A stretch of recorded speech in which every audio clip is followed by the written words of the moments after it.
Welcome back to Kidmin Talk. This is your host, Karl Bastian, aka the Kidologist, coming to you from Kidology.org, and always looking forward to spending a little time with you here on what is now the 141st episode of Kidmin Talk, where I love to just fulfill my mission of equipping and encouraging you in your children's ministry. Today's podcast is sponsored by the NIV Kids Visual Study Bible, the one I actually use when I teach on Sundays. I'm excited to tell you a little bit more about it in just a little bit. Today, we're going to be talking about nothing else than COVID. No, we're not going to be talking about COVID, but I had a listener dare me to come up with an acronym from COVID. We're all dealing with this unique era of ministry, and so yes, I've got some things I want to talk to you about to encourage you about how to do ministry in this season. Yes, it's a tough season, but it's also a season packed with potential and opportunity and a way to kind of reset and reframe and prepare for what God's got next for us. So wherever you are, whatever you're doing, take a pause, take a break, and let's spend a little bit of time together talking Kidmin on Kidmin Talk.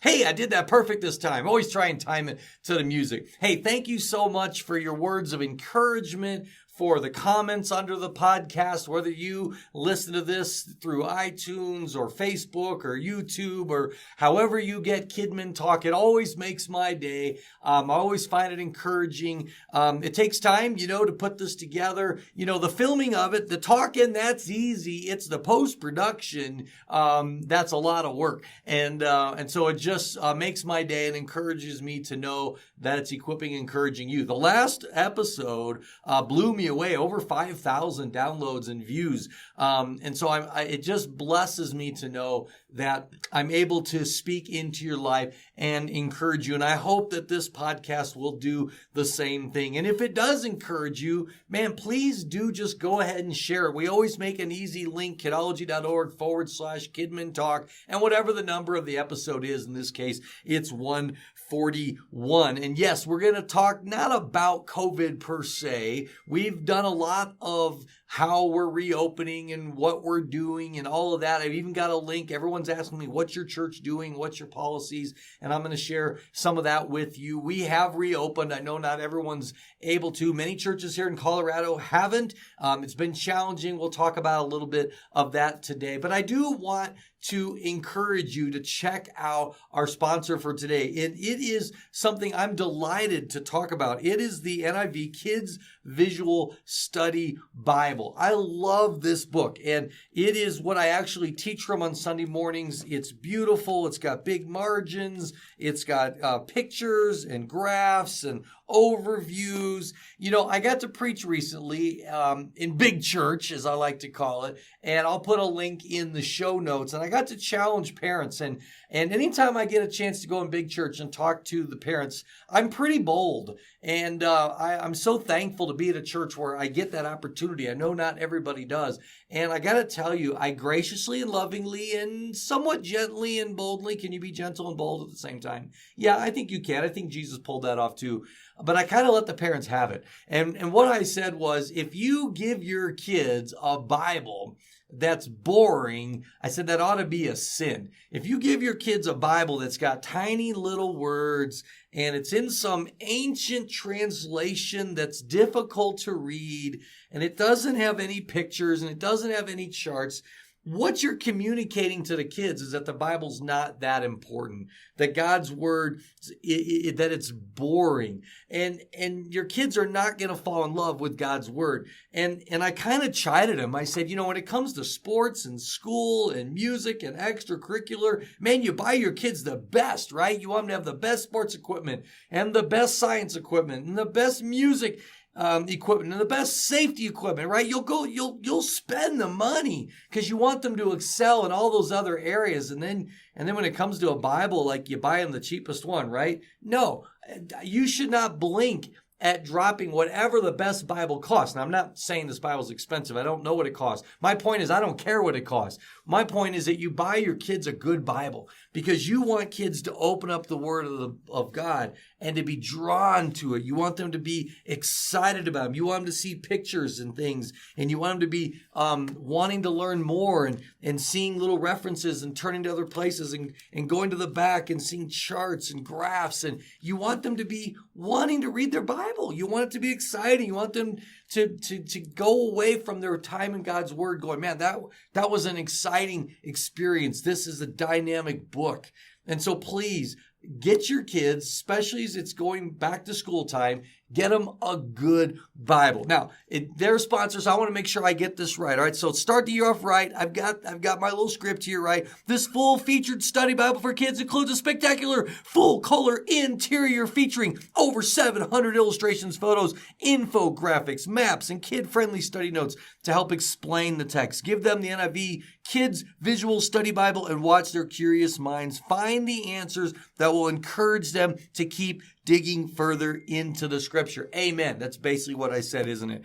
And the URL is easy. Just go to NIVkidsvisualstudybible.com and there's a free sampler and you can learn more about it. So go to NIVkidsvisualstudybible.com today. Please do it. Please check it out. And don't just encourage kids to buy it. Don't just encourage your parents to buy. Get one for yourself. All right. I sprung and I got me the nice leather bound one that looks really cool. They've got a very colorful hard copy version as well. But I teach from this and kids will come up and say, ooh, what Bible is that? Parents ask me, what Bible are you using or do you recommend? And I say, buy your kids this one. All right. See, there's even some notes right in here from my teaching. All right. And so teach from the Bible, use the Bible. I highly recommend that. Check it out. Again, that's NIVkidsvisualstudybible.com. Yes, kids can get a study Bible. All right. And it encourages them to not just read the Bible, but to study the Bible. All right. I've got some exciting things to tell you about today, but I got a challenge. You know, I love acronyms. I even wrote an acronym for acronym. It's a crazy riddle of nuggets, yielding meaning. And so anytime I teach, I love using acronyms because it kind of helps organize content and it helps make things more memorable. And so I'm often doing that in my coaching and in my teaching. Sometimes you just can't do it. You don't want to do it so much where you're kind of forcing it. But when it happens naturally, it really helps. And the English language is just beautiful, right? There's often so many words for every topic. But as we're in this challenging season where churches, many are closed, or even if they're open like mine is, there's great restrictions. There's things we have to do from social distancing and masks and cleanliness. And not all these things are bad. I mean, clean churches. I mean, man, we used to struggle with people bringing these kids with like their, I don't want to say snot on the podcast. Oh, too late. You know, good grief. Like there's kids like, you know, like we're supposed to have well baby nurseries, right? And they're bringing these kids into the nursery. Well, hopefully what may come out of this is people staying home when their kid's sick, right? So a lot of these things are good things, right? We're doing it to an extreme, but maybe when this passes, and this too shall pass, maybe the new normal will be a little cleaner, a little safer, a little wiser, and that won't necessarily be a bad thing. But I know that these podcasts are listened to way in the future. And so if you're listening to this, there doesn't have to be a global pandemic. COVID doesn't have to be a thing. Who knows? Maybe we're on COVID 45 when you're listening to this. All right, we're like 19, like that's so passe, right? No, I always want to make sure that these podcasts, that we're talking about timeless principles that are transferable regardless of when you listen to them. And so that's what I want to talk about today. So, how do we learn from this experience, all right? Yeah, this is a tough era of ministry. This is a challenging area of ministry. And so let's start right out with the letter C in COVID. And the first thing I want to talk about is communication. Now, the C probably would have stood for church, but church has been turned upside down, right? Well, here's the beautiful thing about COVID, right? Is there a beautiful thing about COVID? Yes, there is. The beautiful thing about COVID is that we've always said that the church is not the building, right? Well, we've been kicked out of our buildings, right?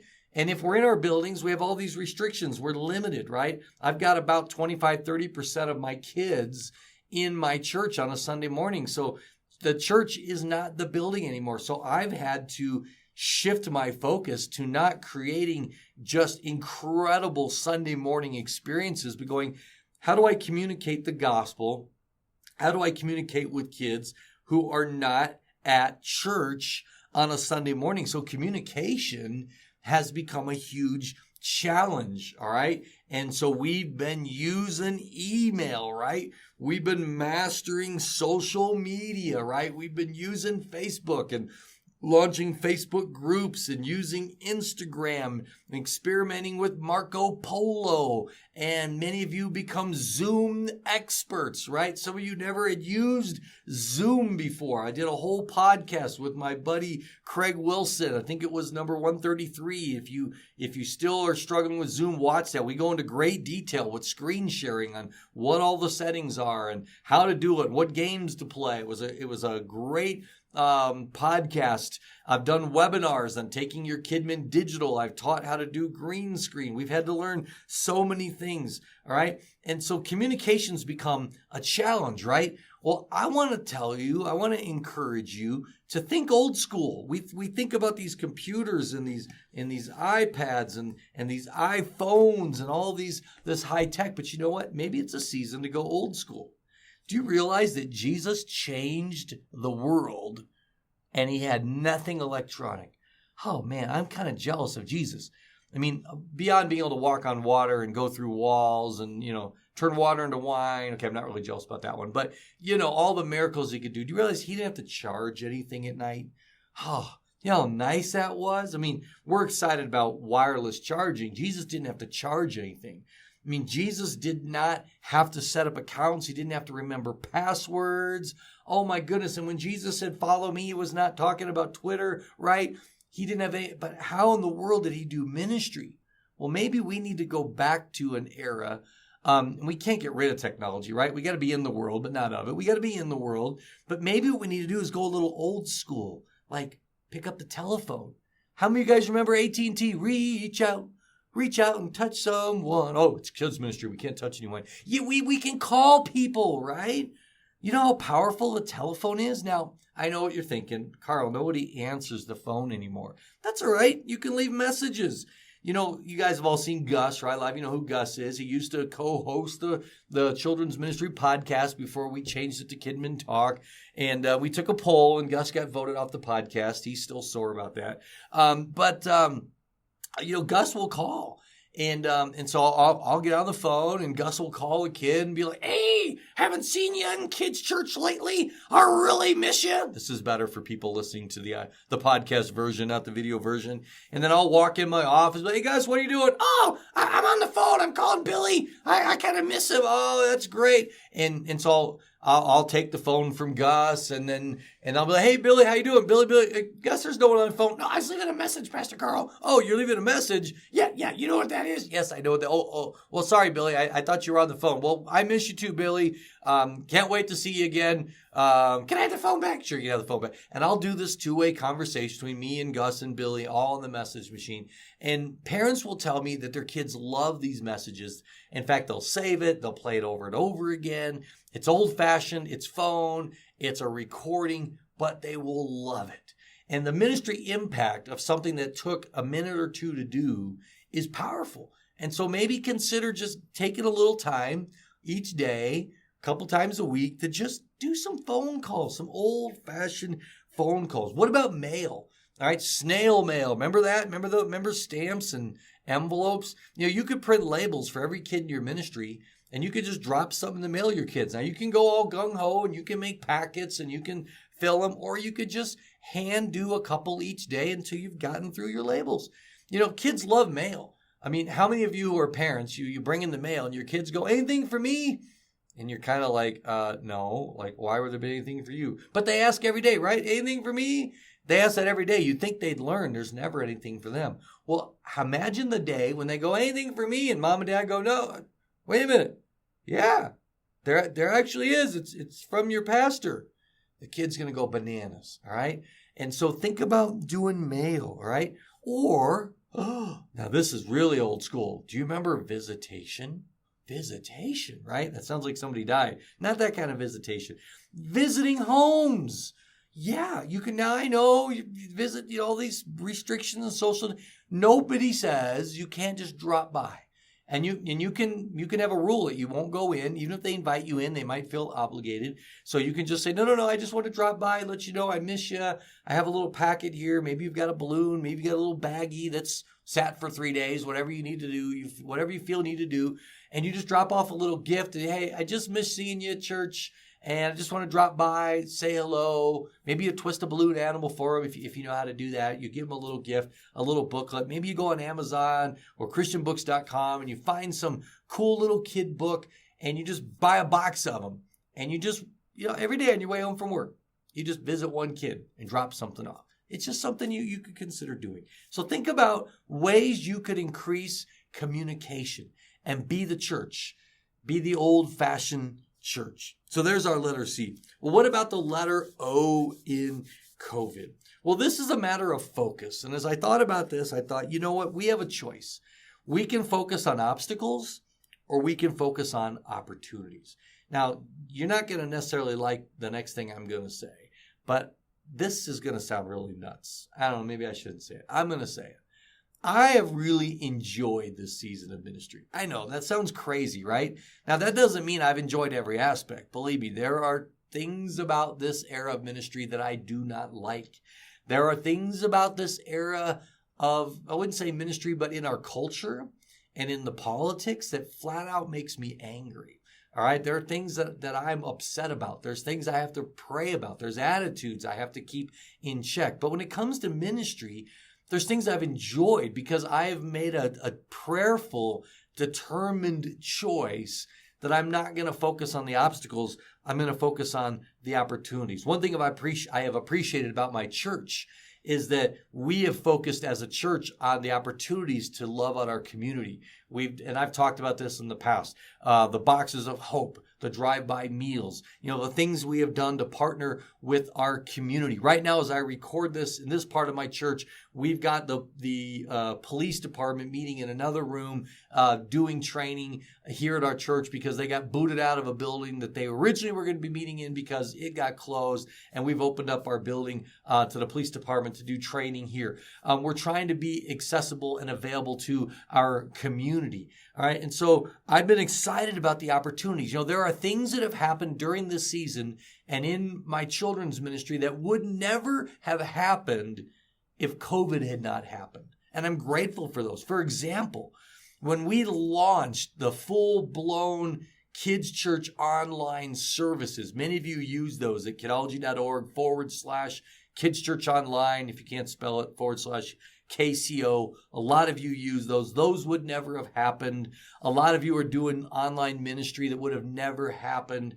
And as I began to wrestle with the stewardship of my time and how much time and energy I was putting into creating those videos and realizing I wanted there to be a longer benefit to the investment of that time than just putting hours and hours into one Sunday, I ended up launching PastorKarl.com.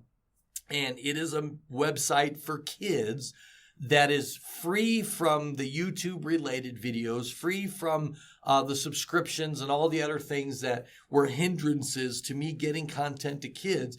And my families love it. The kids love it. I've got tons of content I have created over the years for kids in my church. And now I have a portal to push that out in a safe and secure way to the kids in my church. And I have to chuckle because if it wasn't for COVID-19, this PastorKarl.com would have never existed. In fact, just today, and you may have heard of it by the time this podcast goes live, but just today I announced that I've just launched a podcast for kids. It's called Pastor Karl's Bedtime Stories, and it's on Apple Podcast and Google Podcasts, and I'm trying to get it out to Stitcher and a couple of other ones, and it's a way for me to minister to the kids who still can't come to church because I've got some families coming back, but some can't because of capacity issues, because they're just not comfortable yet, because of our, there's just different factors. I've got about 25-30% of the kids I used to have, and I still want to be the pastor of the kids who aren't here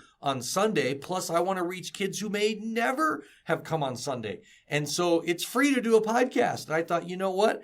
I love telling stories. I love telling Bible stories. I love telling parable type stories. I loved all the stories I tell at camps and that I tell in children's church. I love doing puppet scripts, and it's not that hard to do. And I thought, you know what? I'm going to start pushing out stories for kids. And so you can, and it's cool. The kid can just say I thought, well, kids listen to a podcast. And I found out that a kid can literally, if they've got Alexa, they can just say, hey, Alexa, play Apple Podcast, Pastor Karl's Bedtime Stories, and Alexa will just tell them a bedtime story from my podcast. It's pretty awesome. So that just launched. In fact, just yesterday, I went to visit a family who were moving to Florida, and it was goodbye, and it was bittersweet because we were wishing them well, but it was saying goodbye, and their house was empty, and we ordered pizza, and we were sitting on the floor, and so I saw their Alexa on the floor. Alexa's like a family member, right? So she wasn't packed in a box. And so their little girl, Stella, I showed her how to ask Alexa to play a bedtime story from Pastor Karl. And she was so delighted to know that she can take me to Florida with her through Alexa and still hear my stories. So that would not have been created. And so it gives us an opportunity to continue to be creative. I never would have thought I'd be creating social distance games. You can go to kidology.org/social distance games, and I've written about a dozen of them. I'm writing them for Sunday. I'm making them go with the curriculum that I use, and you can download some of them. Some are you just read it, you know how to do it. It's a lot of fun. So you have to have a mindset, whether it's COVID or you're listening to this a year from now and there's some other crazy thing going on in your church or in your life or in our country, you go, is this an obstacle I'm going to focus on, or am I going to focus on the opportunity? All right. And by the way, let me just mention, go to kidology.org/COVID-19 if you haven't already. And there's a whole page of all the different resources and training and videos and all kinds of stuff to help you through this current season. What about the letter V? And I would have to say that during this season, you have an opportunity to focus on your values, to hone your values. Before COVID came, we get into a routine. We get into a cycle. We get into doing what we do every week. You know how fast Sunday came every week. And so we had our events, right? We went from Christmas, into Easter, and then into summer, and then into fall, and then Christmas was back. Meanwhile, we had every Sunday, and all that got blown up. And we didn't get to do our Easter, and then we didn't get to do our camp and our summer, and then we didn't get to do our fall kickoff, and now we don't get to do our fall thing, and Christmas is got question marks floating around it. But this also gives us a time to say, what are our values? What really matters? If you go back and listen to podcast number 138, I talked about relaunching. Not being in survival mode, but going, this is a season where we get to plan and we get to prepare. I'm also enjoying this season because I'm getting to say, okay, when everything gets back to normal, when the church reopens, when everybody comes back, what is ministry going to look like? Am I just going to go back to what I was doing back in January, February?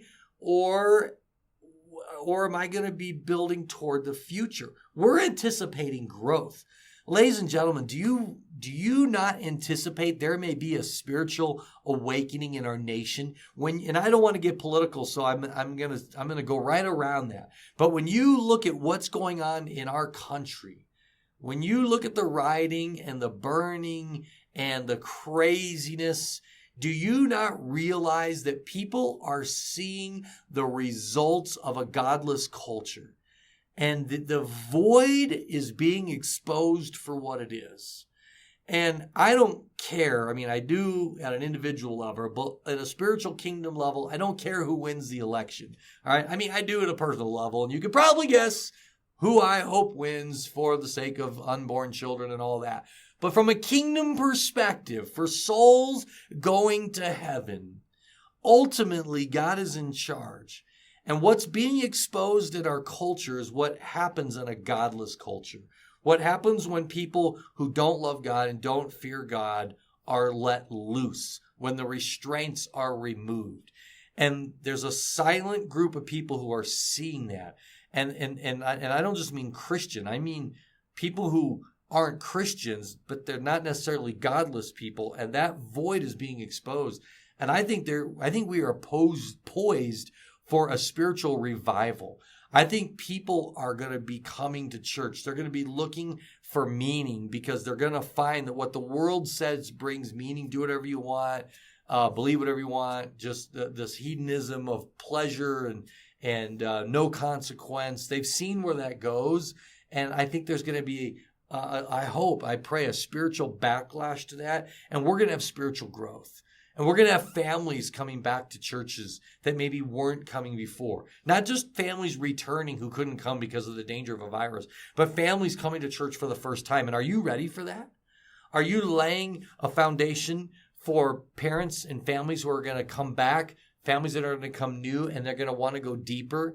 I'm actually working on a strategy right now, a blueprint for how I want to help families at our church take their kids deeper in their spiritual journey. I don't know if my boss listens to this podcast, but I'm actually working on a blueprint and a strategy for taking kids and families deeper that I haven't even shared with him yet. And I don't even know if it'll fly.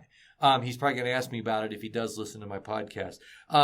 Because I'm excited to have this we're in the eye of the storm. Like there's storms going on all around us, but we have this opportunity right now to do some praying and hard thinking about when the storm passes over, and it's probably going to get worse before it gets better. But when the storm passes, then and we have to rebuild and we have to clean up, and what's that rebuilding going to look like? I hope it's not just go back to what we were doing before. I hope it's going to be better and stronger and more strategic. And now's the time to go back to our values and what are we trying to do? What are we trying to build? And what's that going to look like? And start doing some of that planning now. It's pretty exciting. And so the I in COVID becomes identify your priorities. All right? Think about your schedule. I mean, your schedule, your duties, they all got dumped. It all got turned over. It's like a dump truck full of marbles got dumped and everything went all over the place.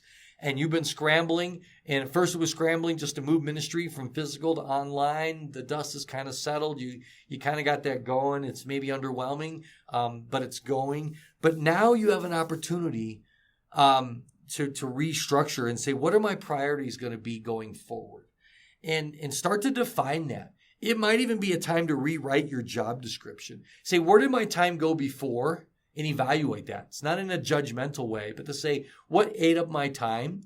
What were the things I wish my time could go toward? How am I going to redefine my time in the future?